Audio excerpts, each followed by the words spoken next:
ಮಜ್ಜಿ ಮಸಾಲ. ಎಂತ ಅಡಿಗೆಯ ರುಚಿಯಾಗೋ ರಹಸ್ಯವು 20 ರೂಪಾಯಿ. ಇನ್ನು ಕಾವೇರಿ ವಿವಾದ ವಿಚಾರಕ್ಕೆ ಸರ್ಕಾರಕ್ಕೆ ಯತ್ನಾಳ್ ಕ್ಲಾಸ್ ಅನ್ನು ತೆಗೆದುಕೊಂಡಿದ್ದಾರೆ. ರಾಜಕೀಯ ಕಾಟಾಚಾರದ ಹೇಳಿಕೆ ಸಾಕಾಗಲ್ಲ. ಕಾಂಗ್ರೆಸ್ ಸರ್ಕಾರ ಕೇಂದ್ರದ ಮನವೊಲಿಸಬೇಕು. ಸುಪ್ರೀಂ ಕೋರ್ಟ್ಗೆ ವಾಸ್ತವ ಸ್ಥಿತಿಯನ್ನ ಮನವರಿಕೆಯನ್ನ ಮಾಡಿ. ಇನ್ನು ಕಾವೇರಿ ವಿವಾದ ವಿಚಾರಕ್ಕೆ ಸರ್ಕಾರಕ್ಕೆ ಯತ್ನಾಳ್ ಕ್ಲಾಸ್ ಅನ್ನು ತೆಗೆದುಕೊಂಡಿದ್ದಾರೆ. ರಾಜಕೀಯ ಕಾಟಾಚಾರದ ಹೇಳಿಕೆ ಸಾಕಾಗಲ್ಲ. ಕಾಂಗ್ರೆಸ್ ಸರ್ಕಾರ ಕೇಂದ್ರದ ಮನವೊಲಿಸಬೇಕು. ಸುಪ್ರೀಂ ಕೋರ್ಟ್ಗೆ ವಾಸ್ತವ ಸ್ಥಿತಿ ಏನಿದೆ, ನಮ್ಮ ರಾಜ್ಯದಲ್ಲಿ ರೈತರಿಗೆ ಅವ್ರಿಗೂ ಬೆಳೆಯೋದಕ್ಕೂ ನೀರಿಲ್ಲ, ಮೇನ್ ಆಗಿ ಕುಡಿಯೋದಕ್ಕೆ ನೀರಿಲ್ಲ. ಇಂತಹ ಪರಿಸ್ಥಿತಿಯಲ್ಲಿ ನಾವು ತಮಿಳುನಾಡಿಗೆ ನೀರನ್ನ ಬಿಡೋದಕ್ಕಾಗಲ್ಲ ಅಂತ ಸುಪ್ರೀಂ ಕೋರ್ಟ್ಗೆ ವಾಸ್ತವ ಸ್ಥಿತಿಯನ್ನ ಮನವರಿಕೆಯನ್ನ ಮಾಡಬೇಕು.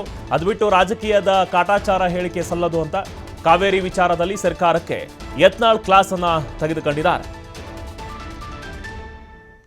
ನೋಡಿ, ಅವರು ಏನೋ ತಮಿಳುನಾಡು ಮುಖ್ಯಮಂತ್ರಿಗಳು ಹಿಂದಿನವ್ರು ನೋಡಿದ್ರೆ ಇವರು ಸೌಹಾರ್ದಯುತ ಭೇಟಿಗಾದ್ರೂ ಒಂದು ಮನಸ್ಸು ಮಾಡಿದ್ದಾರೆ. ಹಿಂದೆ DMK AIADMK ಇದ್ದಾಗ ಬರೀ ಉದ್ದಟತನ ಉತ್ತರ ಕೊಟ್ಕೊಂಡು ಯಾವುದೇ ನಮ್ಮ ಮುಖ್ಯಮಂತ್ರಿಗಳ ಅವರಿಗೆ ಭೇಟಿಯಾಗಲಿಕ್ಕೂ ಸಹ ಅವಕಾಶ ಕೊಟ್ಟಿರಲಿಲ್ಲ. ಈಗೇನೋ ಒಂದು ಪ್ರಯತ್ನ ಮಾಡ್ತಾ ಇದ್ದಾರೆ, ಅದು ಎಷ್ಟು ಫಲಪ್ರದ ಆಗ್ತದೆ ಗೊತ್ತಿಲ್ಲ. ಆದರೆ ಒಂದು ಸೌಹಾರ್ದಯುತವಾದಂಥ ಎರಡು ರಾಜ್ಯಗಳು, ಯಾಕಂದರೆ ನಮ್ಮ ದೇಶದ ಎರಡು ರಾಜ್ಯಗಳು, ಕರ್ನಾಟಕದ ರೈತರ ಹಿತಾನು ನೋಡಬೇಕಾಗ್ತದೆ. ಮೊನ್ನೆ ಒಬ್ಬರು ಯಾರೋ ಶಾಸಕರು, ಮಂಡ್ಯ ಶಾಸಕರು ಒಂದು ಹೇಳಿಕೆ ಕೊಟ್ಟಿದ್ದರು, ಕರ್ನಾಟಕದ ಕಾವೇರಿ ನೀರು ಸಮುದ್ರಕ್ಕೆ ಹೋಗಿ ಸೇರ್ತಾ ಇದೆ, ಅದನ್ನು ನಾವು ವಿಡಿಯೋ ಮಾಡ್ಕೊಂಡು ಬಂದೇನಕ್ಕೆ. ಇದೆಲ್ಲ ಇಷ್ಟು ಇದ್ದಾಗೂ ಸಹಿತ ಈ ಮೊಂಡುತನ ಕೇಂದ್ರದಲ್ಲಿ ಏನು CWC ಇದೆ ಅದು ಬಿಡಬೇಕದು. ವಾಸ್ತವಿಕವಾಗಿ ತಮ್ಮದೇ ಒಂದು ತಜ್ಞರನ್ನು ಕಳಿಸಿ ಕರ್ನಾಟಕ ಸ್ಥಿತಿ ಏನಿದೆ, ಅವ್ರು ನೀರು ಬಿಡೋ ಪರಿಸ್ಥಿತಿ ಒಳಗೆ ಇದ್ದಾರಲ್ಲೋ, ಅವ್ರ ಬೆಳೆಗಳಿಗೆ ಸಾಕಾಗೋಷ್ಟು ನೀರಿದೆಯಲ್ಲೋ, ಕುಡಿಲಿಕ್ಕೆ ನೀರಿದೆಯಲ್ಲೋ ಅಂತ ಅಧ್ಯಯನಕ್ಕೆ ಒಂದು CWCದಿಂದ ಬರಬೇಕು, ಸೆಂಟ್ರಲ್ ವಾಟರ್ ಕಮಿಷನ್ನಿಂದ.